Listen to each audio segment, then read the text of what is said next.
Oh, I'm Scott with Sean's Photography, and today I'm going to show you how to fold up your grid. I'm not a grid user, but I know how to fold up a grid. So when you get your grid, it'll look like this when it comes in the package. Just remember, so once you open up your grid, it's going to be like this. All you have to do is grab one side. So I'm going to grab somewhere right here. It don't make a difference. So I'm going to grab right here. You just fold it in half, slide your arm down it, and you just start folding it over and over and over and over, and voila. That's how you fold up your grid. Very simple, very easy. Again, we'll open it up again. So we'll just open it up. Doesn't make a difference where you start.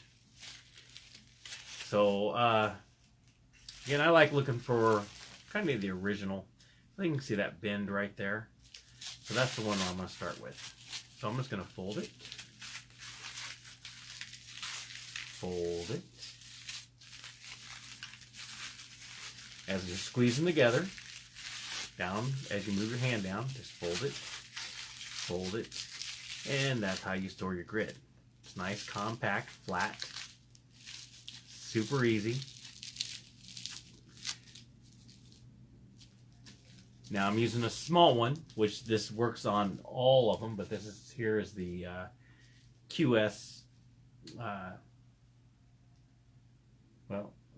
QSB 26, so it's the 26-inch soup bowl. All right, so one more time. As you notice, there's a little bend here, and there's a little bend here. So no matter what, you can see there's a flat edge here. And when I hold it up, there's not a bend, but this is the one I'm going to normally use. It's right where the bend's at, because that's basically the pre-setup. So basically, it's going to look like this. And when you just start rolling it, and you roll it, and you roll it, bring it together with your hand, roll it, roll it, roll it, just roll that one around there, just like that, and voila, bam, simple and easy. All right, so that's how you roll up your grid from Cheetah Stand. My name is Scott with Sean's Photography, and thank you for watching.